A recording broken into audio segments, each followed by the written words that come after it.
Continuando con el análisis de la carta del apóstol Pablo a los romanos, en esta ocasión vamos a analizar el capítulo 6 de esta carta, en donde, ya vimos que después de haber entablado el apóstol Pablo una diferencia entre Adán como el hombre terrenal y Yeshua como el hombre espiritual, así como las consecuencias de las acciones de uno y otro para con la humanidad, ahora la disertación de Pablo se va a enfocar en la forma de vida que debemos tener aquellos que afirmamos que hemos nacido de nuevo, tomando como referencia nada más y nada menos que el bautismo, que bajo el entendimiento de lo que en realidad significa para la vida de todo creyente en el Hijo de Dios, pues el bautismo ha sido, lo hemos realizado en el nombre y por los méritos de la muerte y resurrección de Jesucristo. De manera que Pablo nos motiva a entender en su contexto correcto el propósito de la gracia, exponiendo lo que implica el pecado como propósito en quienes aún se encuentran en transgresión. Dice desde el versículo 1, por favor, ahí si me acompañan con sus Biblias, del capítulo 6 de la carta a los romanos. ¿Qué pues diremos? ¿Perseveraremos en el pecado para que la gracia abunde? Una vez más, para poner en contexto las palabras del apóstol Pablo, vamos a definir el concepto de pecado, que ustedes ya lo conocen. Ahí en Primera de Juan, capítulo 3, verso 4, dice: todo aquel que comete pecado infringe también la ley. Pues el pecado es infracción de la ley. Aquí Juan es muy claro con relación al concepto que tú y yo debemos de tener acerca del pecado, sin acudir a ninguna otra fuente extrabíblica, para no meternos en Honduras. Aquí es muy simple, muy sencillo. El pecado, como una definición bíblica, tiene que ver con la infracción de la ley.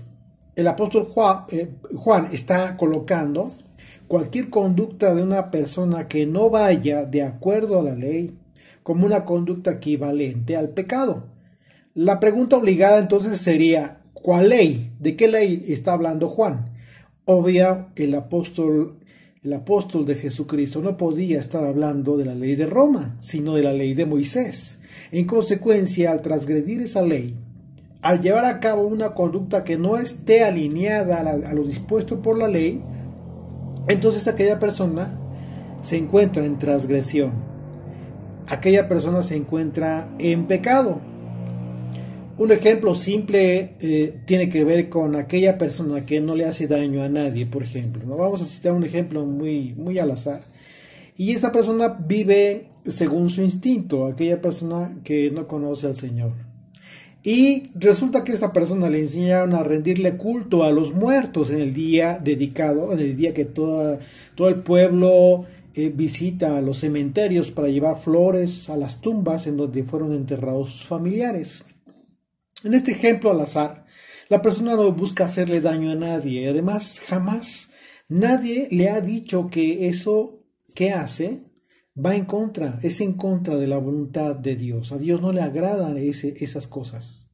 En términos del concepto de pecado establecido por Juan, que ya analizamos, esa persona se encuentra en pecado porque su conducta transgrede la ley de Moisés, la voluntad de Dios. Y bajo ese parámetro de justicia, el Señor le juzgará a su tiempo.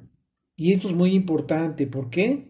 Porque, por eso aclaré, esta persona, por cuanto que nadie le ha hablado de Dios ni su palabra, y sabemos que ya han muerto mucha gente, familiares incluso, que quizás no tuvieron esta oportunidad de que alguien les hablara.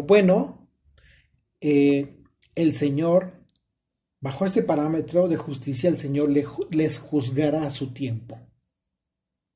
Por esa razón, conocer la ley y aún así transgredirla implica un mayor juicio. Por ello, Pablo habla de las personas que ya conocen el concepto de pecado y la condición que ello implica, y hace el cuestionamiento para reflexionar en ello. Por causa de la gracia que hemos recibido, claro. Podemos perseverar en el pecado sin problema. Podemos continuar con la condición de transgresión sin consecuencias después de que ya conocemos, aclarando. Por eso su respuesta es categórica. Dice el verso 2, en ninguna manera.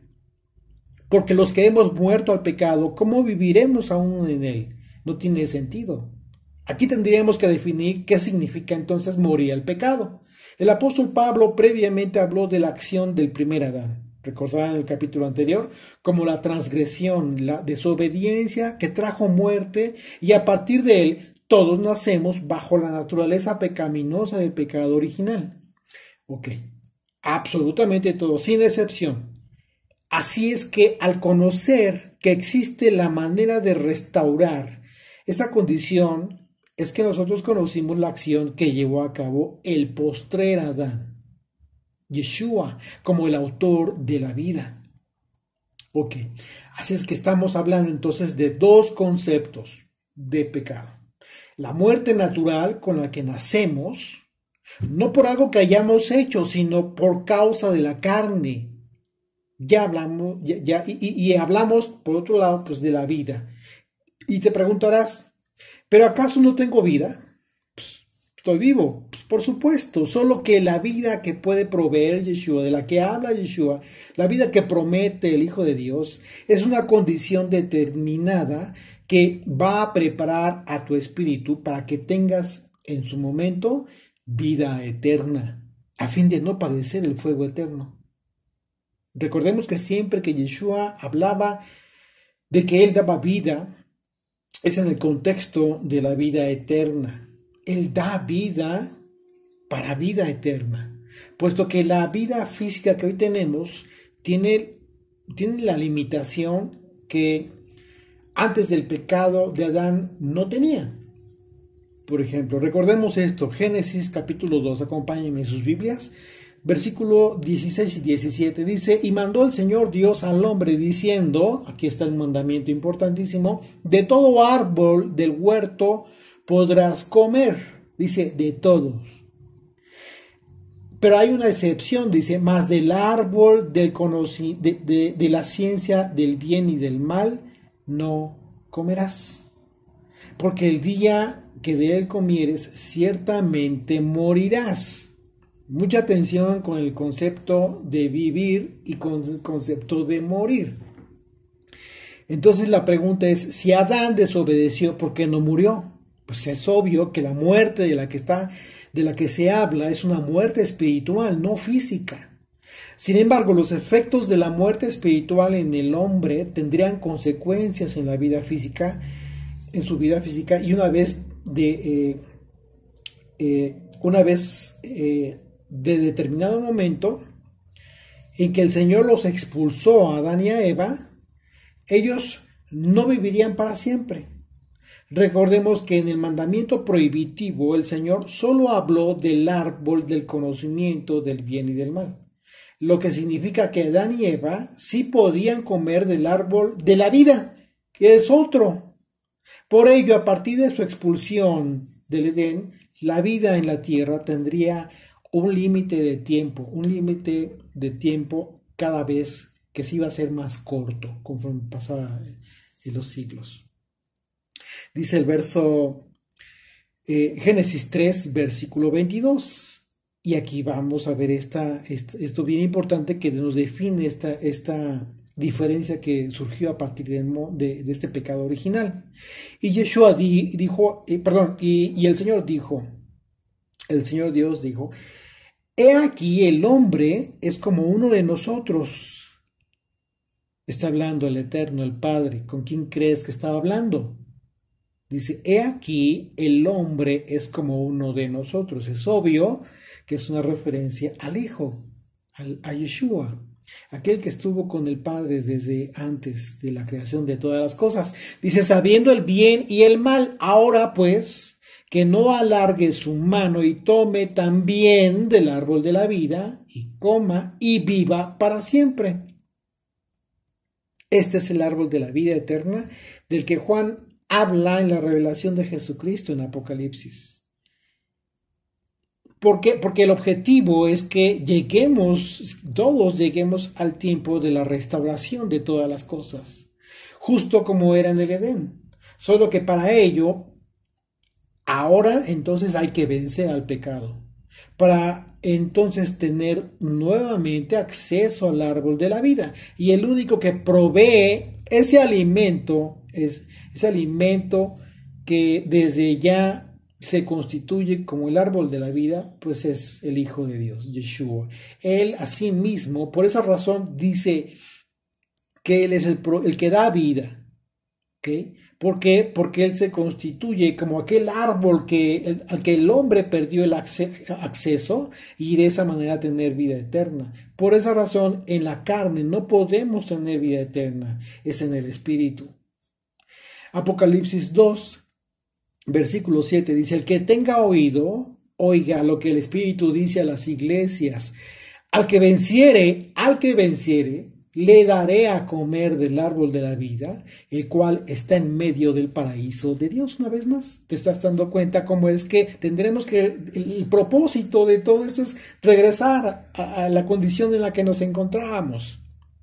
En la condición en la que se encontrábamos Adán y Eva. De manera que bajo este contexto, entonces morir al pecado implica vencer nuestra naturaleza, habiendo decidido ya no continuar viviendo fuera del gobierno de Dios, no continuar viviendo en desobediencia a su ley.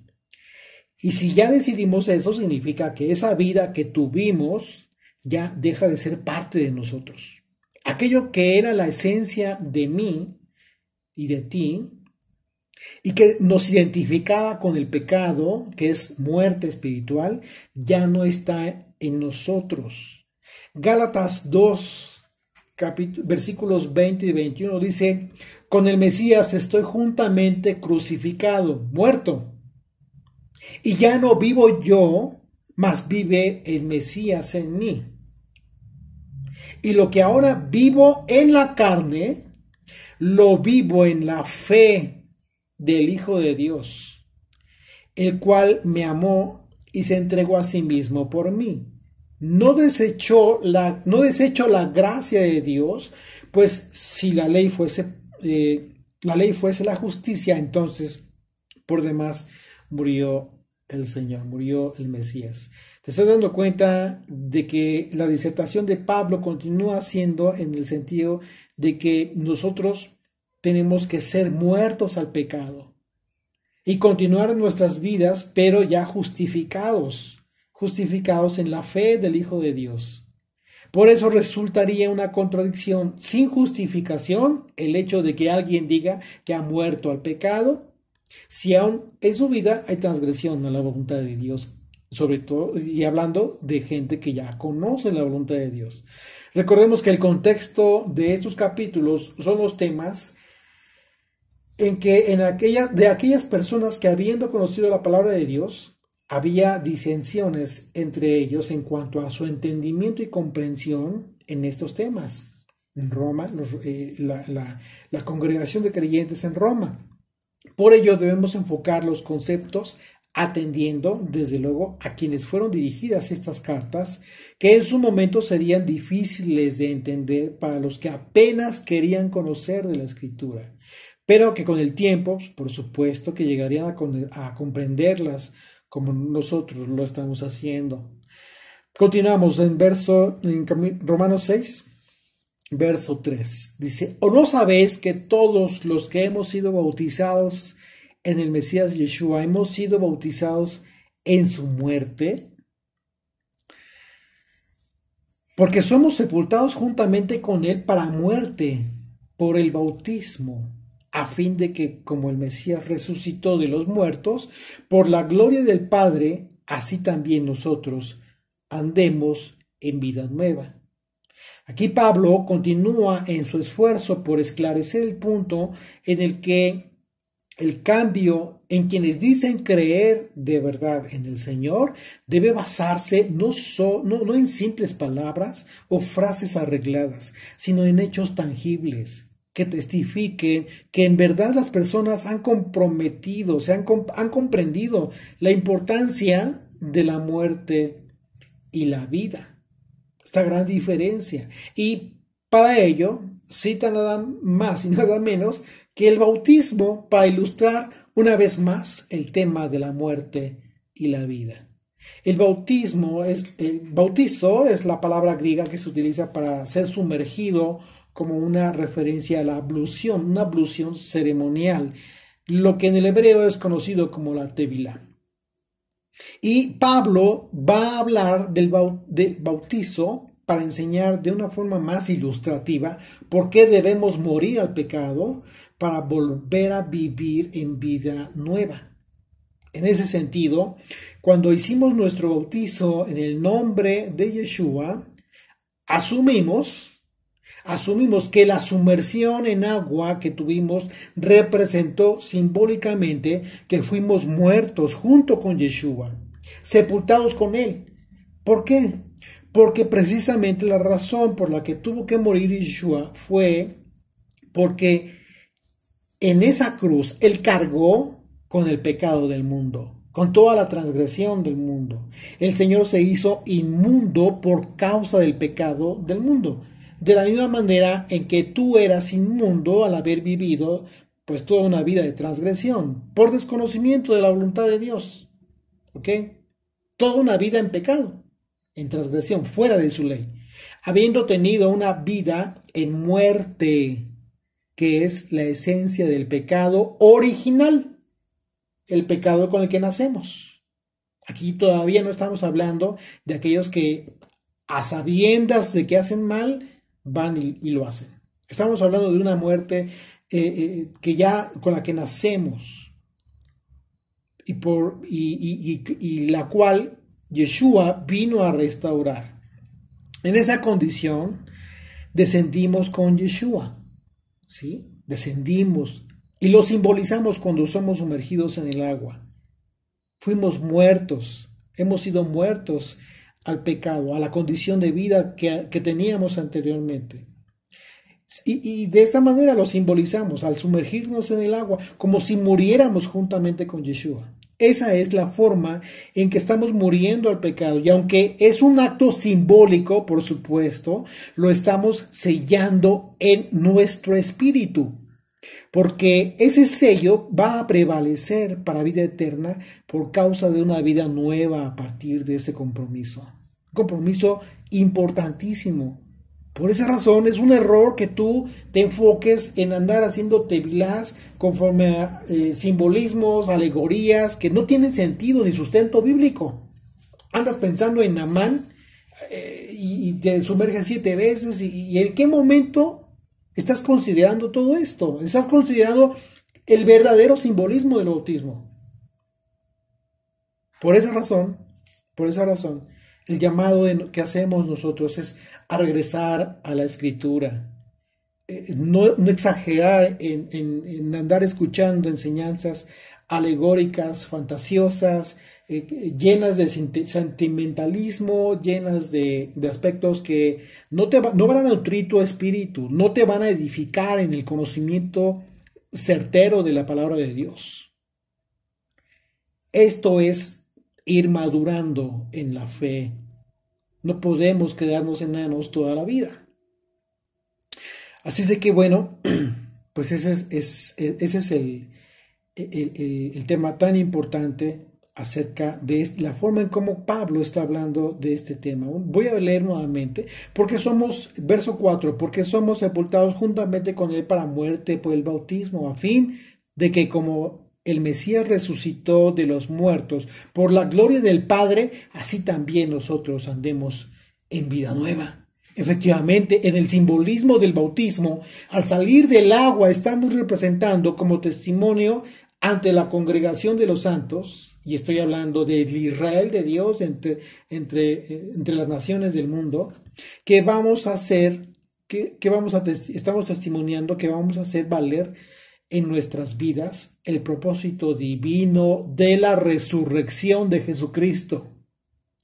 ¿Cómo? ¿Cómo vas a dar testimonio de esto? de que realmente entendiste el propósito de tu bautismo, andando en vida nueva.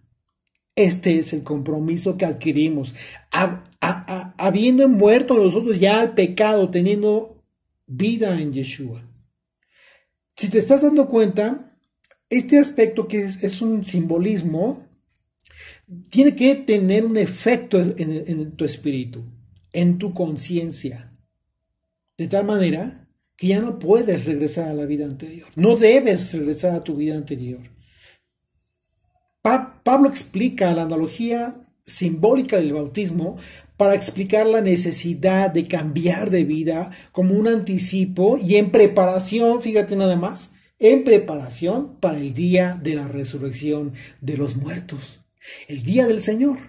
Aquel día en que todos, sin excepción, vamos a ser llamados a su trono y entonces cada uno, frente a frente al Señor, le diremos si es que enfocamos nuestra vida en todo lo que implica su nombre, como su enseñanza, o si es que anduvimos poniendo en práctica una enseñanza que no fue de Él.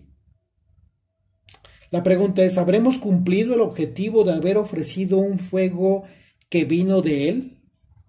¿O habremos perdido nuestro tiempo ofreciendo un fuego extraño, compartiendo algo que Él no pidió?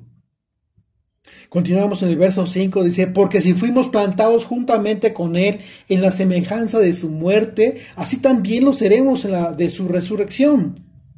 Pablo confirma que al hablar de la resurrección del Señor, lo hace para citar la semejanza del morir al pecado, para tener una vida nueva, y continúa en el mismo contexto. Él continúa en el mismo contexto del simbolismo. Dice verso 6, sabiendo esto, que nuestro viejo hombre fue crucificado juntamente con él, para que el cuerpo del pecado sea destruido, a fin de que no sirvamos más al pecado.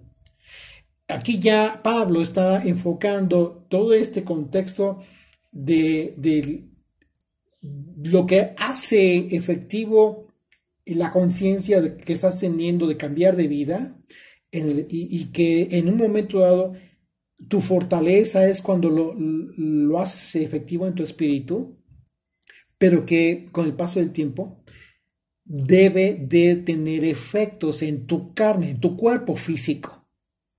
¿Ok?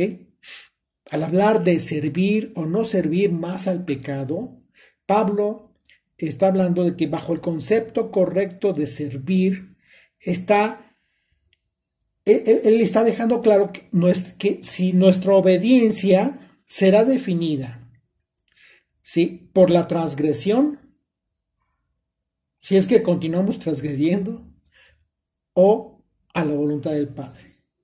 Aquí lo peligroso es que pudieras tú estar considerando que estás obedeciendo, ¿sí?, y que de alguna manera estás pensando que estás obedeciendo cuando realmente estás obedeciendo una doctrina que no es de Él, una enseñanza que no dejó Él, sino es ajena a Él, totalmente.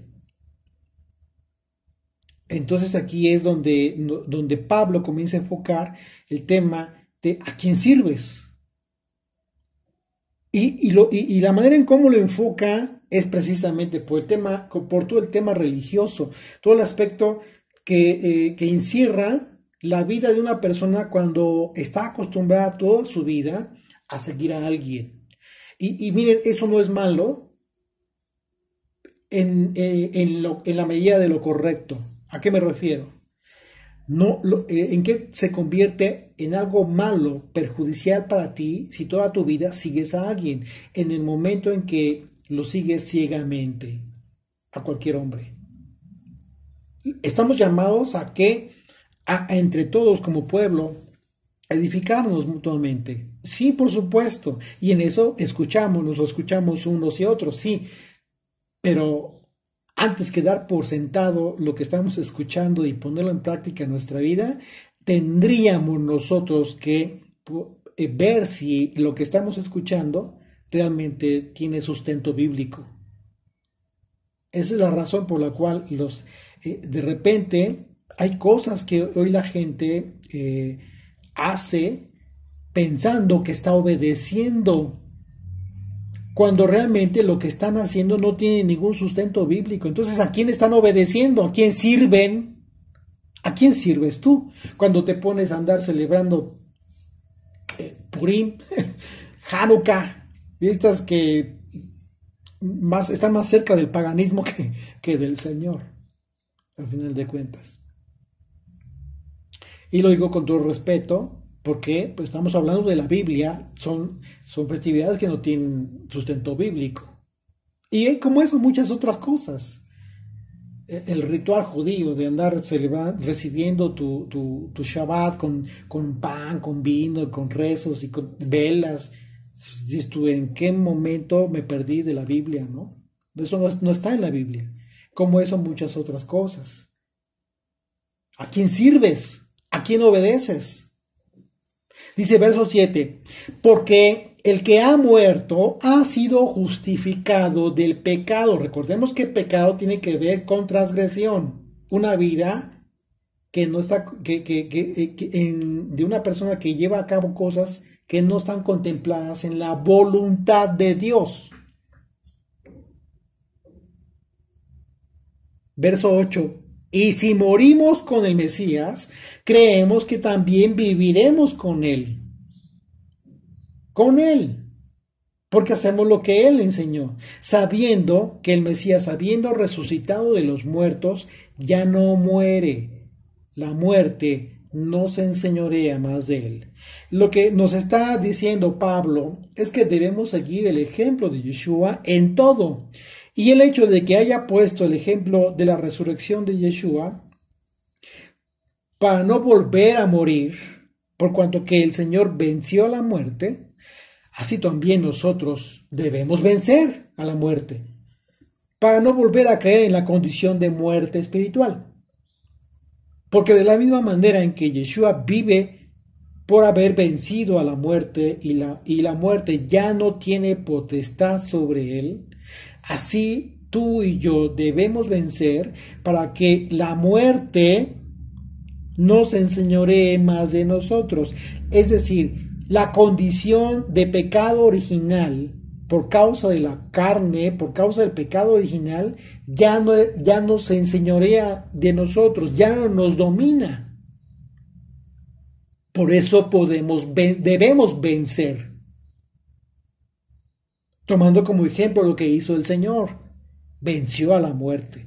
A diferencia de nosotros y de Él, es que Él sí resucitó, es el primogénito de la resurrección, las primicias de la resurrección. Verso 10, porque en cuanto murió, al pecado murió una vez por todas, mas en cuanto vive, para Dios vive. Una vez más, te está poniendo el ejemplo de lo que tú y yo debemos hacer. Así también nosotros, ¿sí? Por cuanto que hemos hecho un pacto de alianza con el Padre, un pacto justificado por la sangre del Cordero, ahora debemos hacer honor a ese pacto, comprometidos y permanecer en vida para Dios. Y si tenemos vida, no tenemos ya comunión con el pecado, no tenemos ya comunión con una forma de vida que se caracteriza por la transgresión a la ley del Señor. Conste que esta transgresión, estamos hablando una transgresión por no vivir bajo la voluntad de Dios, no vivir bajo los mandamientos, haciendo lo que antes hacíamos, como si desconociéramos la ley. Lo delicado de esto es que ahora ya no estamos en esa condición. Terrible, ¿no? Hay que tener mucho cuidado en ese sentido. Verso 11 dice, así también nosotros, consideraos muertos al pecado, pero vivos para Dios en el Mesías Yeshua nuestro Señor.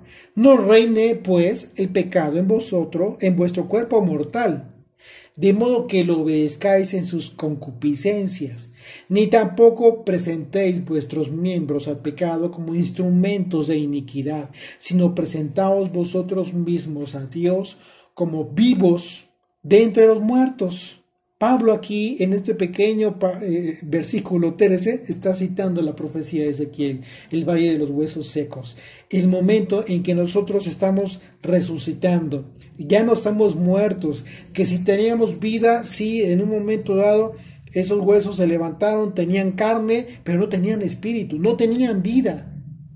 A partir de que nosotros nos adherimos al pacto por la sangre de Jesucristo, entonces tenemos vida.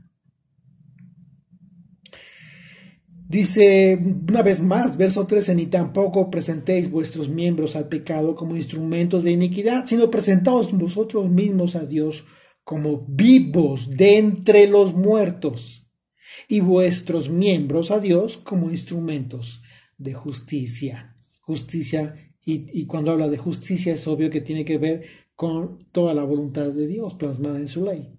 Verso 14, porque el pecado no se enseñoreará de vosotros, pues no estáis bajo la ley, sino bajo la gracia. Y bueno, aquí la contienda de muchos siglos acerca de quienes enseñan que ya no estamos bajo la ley, considerando ellos que la gracia tiene que ver con un aspecto espiritual y nada más, y ya no hay que hacer nada. Pablo en ninguna manera quiso decir que la ley ya no sería vigente, porque entonces, pues Pablo estaría contradiciendo a Yeshua, al Mesías, quien afirmó que la ley no pasará hasta que el cielo y la tierra pasen. ¿Y cuándo va a ser esto? Pues hasta el fin, hasta el tiempo, hasta que el siglo del hombre haya concluido. Mateo 5, verso 17, por favor acompáñenme, vamos a recordar las palabras del maestro. No penséis que he venido para abrogar la ley o los profetas. No he venido para abrogar, sino para cumplir. Está siendo claro el Señor. Él vino a poner el ejemplo. Verso 18, porque de cierto os digo que hasta que pasen el cielo y la tierra, ni una jota ni una tilde pasará de la ley hasta que todo se haya cumplido. La pregunta es, ¿ya se cumplió todo? Pues, por supuesto que no. Todavía no se ha cumplido todo. Está hablando el Señor acerca del tiempo del fin. Apocalipsis capítulo 21, ahí es donde el Señor describe, donde Juan describe la visión acerca de que el cielo y la tierra pasaron. Al decir que ya no estamos bajo la ley, aquí esto es muy, muy importante, ya no estamos bajo la ley, claro, porque Pablo se refirió a que ya no estamos dominados únicamente por la ley. Estamos hablando de la ley de Moisés, ¿ok? Sí, pero ya no estamos dominados, ya no estamos bajo la ley, ya no estamos dominados por la ley solamente, sino que debido a la gracia, como la influencia divina de Dios sobre nosotros, estamos viviendo bajo esa influencia que nos impulsa a cumplir la ley, pero no porque nos sintamos sometidos obligadamente, sino que cumplimos la ley por amor. Voluntariamente nos sometemos porque sabemos que es lo mejor para nosotros. Y quienes viven bajo la ley, ¿sí?, quienes viven cumpliendo la ley del Señor, lo han comprobado. Ustedes no me podrán mentir acerca del cambio en sus vidas. Ese es el yugo que Yeshua invitó a tomar, sabiendo que eso es lo que le agrada al Señor. Y continúa Pablo confirmando esto. Fíjense, verso 15. ¿Qué pues? Pecaremos. Dice, pecaremos porque no estamos bajo la ley, sino bajo la gracia. O sea, vamos a transgredir, vamos a hacer lo que ya no está en la ley, en la voluntad de Dios. Por el hecho de estar bajo la gracia, en ninguna manera. O sea que quienes pensaban que porque Pablo dijo, pues ya no estáis bajo la ley, sino bajo la gracia, que dijeron, pues viva la vida y ya no hay ley, ya no estamos obligados a la ley, pues al seguir leyendo, pues ya no entendieron. ¿Por qué? Pues Pablo no estaba contradiciéndose, por eso claramente, de inmediato lo aclara, para que no haya confusión, y no se vayan por el camino equivocado. ¿Qué pues? Entonces, ¿pecaremos? Porque no estamos bajo la ley, sino bajo la gracia, en ninguna manera. Y si está diciendo en ninguna manera, significa que no tienes opción. Verso 16. ¿No sabéis que si os sometéis a alguien como esclavos para obedecerle, sois esclavos de aquel a quien obedecéis? Sea del pecado para muerte o sea de la obediencia para justicia.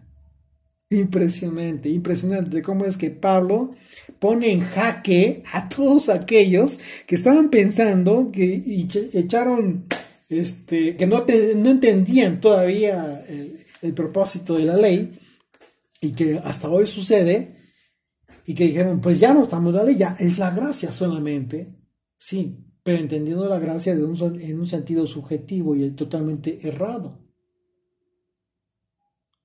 Una vez más, Pablo va a hablar aquí de algo bien, bien importante. Fíjense, vamos, verso 16. ¿No sabéis que si estás sometido a alguien como esclavo para obedecerle, eres esclavo de él? ¿O a quien obedeces sea del pecado para muerte o sea de la obediencia para justicia? ¿A quién vas a obedecer? ¿A quien te estás diciendo que puedes estar en transgresión, que puedes estar sin cumplir la voluntad de Dios, porque eso es para muerte, y todavía te vas a jactar de que eres de Jesucristo? ¿O vas a estar obedeciendo a quien te dice las palabras de Yeshua? No pienses que Jesucristo vino a abrogar la ley y los profetas, sino vino a cumplir y vino a enseñar a cumplirla. ¿A quién vas a obedecer? Justo lo que mencionamos en líneas anteriores acerca de no servir más al pecado sino a la obediencia. Dice verso 17, pero gracias a Dios, aunque erais esclavos del pecado, habéis obedecido de corazón. Una vez más, ahí está la respuesta, confirmando lo que les estaba yo explicando. Sí, de corazón. ¿Y por qué de corazón? Por esta gracia, por la gracia, porque la gracia es una influencia que Dios te da para que por amor le obedezcas. Una vez más, pero gracias a Dios que aunque eras esclavo del pecado, habéis obedecido de corazón aquella forma de doctrina a la cual fuisteis entregados. Una vez más, aquí confirma Pablo, hablando de la doctrina, que la palabra en doctrina en el griego es la palabra didache, que significa instrucción, enseñanza. Y curiosamente, no es coincidencia, por supuesto que no, la Biblia no habla de coincidencias y tú tampoco tienes que basar tu fe y tu doctrina en coincidencias, eso sería absurdo. Por eso tenemos una palabra escrita. ¿Sí? La palabra ley en el hebreo, ¿qué crees? Pues es la palabra Torah. ¿Y qué significa la palabra Torah? Enseñanza. Ahora, bajo este contexto, voy a leer otra vez el verso 17. Pero gracias a Dios, que aunque erais esclavos del pecado, habéis obedecido de corazón, por gracia, a aquella forma de doctrina, aquella Torah, aquella enseñanza a la cual fuisteis entregados. Así es que Pablo, al hablar de aquella forma de doctrina a la que fuimos entregados, si fuera aquella doctrina, aquella forma de enseñanza a la que fuimos entregados y en esa forma de enseñanza está implícita la ley del Señor, pues que su instrucción, su doctrina, la cual entonces no obedecemos por temor ni por obligación, sino como lo dijo Pablo, de corazón, por causa de su gracia, que nos ha sido dada, y esto ha influido para que nosotros queramos hacer su voluntad del Padre por amor, porque lo deseamos, lo anhelamos de verdad. Verso 18, y librados del pecado, vinisteis a ser siervos de la justicia. Aquí ya Pablo ya no te está dejando la opción abierta, como para que digas, Pues ¿a quién obedezco? Pues claro que no. No puedes andar obedeciendo a personas que te estén hablando de cosas que no tengan nada que ver con la voluntad de Dios. Por supuesto que la libertad que hemos recibido debe tener un sentido lógico, porque todo lo que expresamos acerca de nuestra supuesta libertad respecto del pecado, que ya no somos reos del pecado, pues debe tener una lógica esto, consecuencial. De otra manera, pues solo estaríamos hablando de cosas sin sentido. Recibimos la libertad de Yeshua para no estar ya sometidos a la transgresión, ¿sí? A transgresiones, a forma de doctrinas que otros están enseñando. Por eso tenemos que tener mucho cuidado. Juan capítulo 8, versículos 31 al 36. Dijo entonces Yeshua a los judíos que habían creído en él, a los que habían creído en él. Fíjense, si vosotros permaneciereis en mi palabra, y recordemos cuando Jesucristo hablaba de su palabra, es la palabra del Padre, estamos hablando de la ley, de la instrucción, de la Torá. Dice, seréis verdaderamente mis discípulos. Serán mis aprendices. Le está diciendo a los judíos que habían creído en él. Serán mis talmidim. Y conoceréis la verdad. Y la verdad os hará libres. Le respondieron, linaje de Abraham somos, y jamás hemos sido esclavos de nadie. ¿Cómo dices tú seréis libres?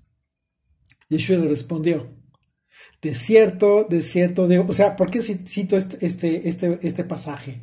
Recordemos que Pablo acaba de hablar acerca de a quién servimos, de quién somos esclavos. ¿Eres esclavos de Jesucristo, del Hijo de Dios? ¿Eres esclavo de aquel que vino a enseñarte a vivir bajo la voluntad del Padre Eterno? ¿O eres hijo de aquellos, o sirves, a aquellos que en un momento dado te dicen, pues no a la ley? Una vez más, voy a leer verso 31. Por eso ellos no entendían de qué hablaba Yeshua cuando hablaba de ser esclavos o a quién sirven. Una vez más, verso 31 de Juan 8. Dijo entonces Yeshua a los judíos que habían creído en él, si vosotros permaneceréis en mi palabra, seréis verdaderamente mis discípulos y conoceréis la verdad, y la verdad os hará libres. Libres, hablando de libertad. Le respondieron, linaje de Abraham somos y jamás hemos sido esclavos de nadie. ¿Cómo dices tú seréis libres? Yeshua le respondió, de cierto os digo, que todo aquel que hace pecado, o diremos de otra forma, todo aquel que tiene una vida que no va de acuerdo a la voluntad de Dios, la voluntad que está escrita en su ley, entonces esclavo es del pecado. Por esa razón, desde un principio hablamos de la definición de pecado, porque pecado es transgresión en la ley. Vivir fuera de esa voluntad, que es la voluntad de Dios. De cierto os digo que todo aquel que hace pecado, esclavo es del pecado. Y el esclavo no queda en la casa para siempre. Aquí está advirtiendo clarito que no van a quedar en el reino. Aquellos que continúen en esa viviendo bajo transgresión. El Hijo sí queda para siempre. Se está refiriendo aquí a todos aquellos, a ti y a todos aquellos que han decidido vivir bajo la voluntad de Dios, porque ellos van a permanecer en su reino. Verso 36. Así que si el Hijo os libertare, seréis verdaderamente libres. ¿Y cómo es que te va a libertar su Hijo? Lo acaba de decir Pablo, hablando de la doctrina a la que fuimos entregados, la enseñanza del Maestro, la enseñanza del Hijo de Dios. En realidad los judíos ni siquiera eran conscientes, si se pueden dar cuenta, ellos no eran conscientes de lo que hablaban. Porque Yeshua estaba hablando en el mismo lenguaje que el apóstol Pablo hablaba, como lo menciona en líneas anteriores en este mismo capítulo. Vamos a recordar esto ahí, hay versículos atrás, verso 16 dice, ¿no sabéis que si os sometéis a alguien como esclavos para obedecerle, sois esclavos de aquel a quien obedecéis? Sea del pecado para muerte o sea de la obediencia para justicia. Por supuesto que el pueblo judío en ese momento, al seguir siempre a uno o a otro rabino, ellos y hoy en día son esclavos de aquel. Y en su caso de su transgresión. Recordemos que hay varios casos en el Nuevo Testamento que recrimina a Yeshua, reclama fuertemente por causa de que, ¿por qué? Porque por causa de esas leyes tradicionales del pueblo judío, habían hecho de lado los mandamientos de Dios, la voluntad del Padre Eterno. Entonces ellos estaban en pecado, siguen en pecado, porque no han cambiado, es más, aumentaron un montón de leyes, continúan en transgresión. Entonces el pueblo judío, por eso decía que no habían sido esclavos de nadie, pero ellos no estaban entendiendo de qué libertad estaba hablando Yeshua, porque al ser libres de todas esas tradiciones y sus leyes que ya eran una carga pesada para ellos, entonces Yeshua les estaba ofreciendo, por medio de su doctrina, ser libres para hacer solamente la voluntad del Padre. Así es que lejos de que lo que muchos afirman hoy en día, en el sentido de que pues no hay problema en enseñar la tradición oral de los judíos, aquí vemos que Yeshua les llamó esclavos y siervos del pecado por causa de su transgresión. Continuamos en el verso 19 de Romanos 6, dice, hablo como humano por vuestra humana debilidad, que así como para iniquidad presentasteis vuestros miembros para servir a la inmundicia y a la iniquidad, así ahora para santificación presentar vuestros miembros para servir a la justicia. Pablo dijo que hablaba como humano y explicó la razón, dando a entender que por causa de la condición humana existe debilidad en nosotros, en todos. Sin embargo, aún con ello, tenemos la posibilidad de usar nuestras capacidades físicas para constituirnos en siervos de justicia a través de todos nuestros sentidos, nuestros 5 sentidos y en consecuencia de nuestros miembros, ofreciendo sacrificios vivos delante de Dios. Verso 20. Porque cuando erais esclavos del pecado, erais libres acerca de la justicia. Claro, pues, por supuesto que sí. Sin conocimiento de la ley, no teníamos conocimiento de un parámetro por el que se nos identificara como pecadores. Sin embargo, el fruto de la vida que teníamos sin ley, ¿qué frutos dio? Frutos de muerte. Y eso hoy lo podemos ver, pero antes no podíamos verlo. Y hoy, ¿por qué lo podemos ver? Porque ya conocemos la ley, ya conocemos la voluntad del Padre, ya conocemos su palabra.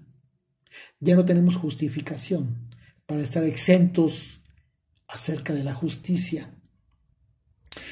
Verso 21. Pero ¿qué fruto teníais de aquellas cosas de las cuales ahora os avergonzáis? Porque el fin de ellas es muerte. Mas ahora que habéis sido libertados del pecado y hechos siervos de Dios, tenéis por vuestro fruto la santificación y como fin la vida eterna.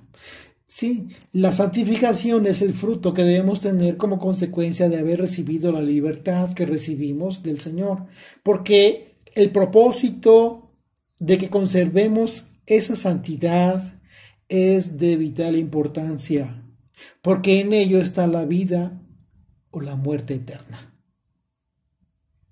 Verso 23. Porque la paga del pecado es muerte, mas la dádiva de Dios es vida eterna en el Mesías Yeshua, nuestro Señor. Claro que sí.